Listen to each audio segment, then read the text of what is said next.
হয়তো জীবনের কিছু মুহূর্ত এমন রয়ে যাবে যে মুহূর্তগুলোতে তুমি তোমাকে পাবে, হয়তো অন্য কাউকে নাও পেতে পারো, হয়তো তোমার জীবনে কেউ নাও থাকতে পারে।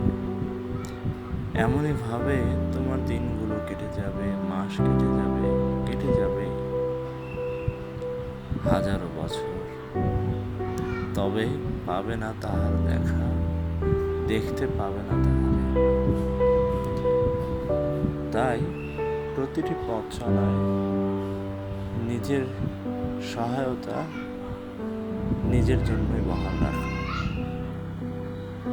নিজেকে সহায় বানিয়ে অসহায়দের সহায়তা করা। কারণ একজন অসহায় বুঝতে পারে সহায়তার মূল্য।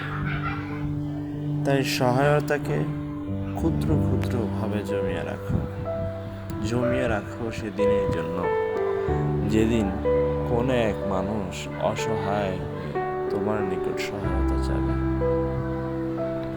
তাই সুন্দর এই মুহূর্তগুলোতে তার সহায়তার হিসাবে তুমি সহায় হয়ে দাঁড়িও, এটাই কাম্য, এটাই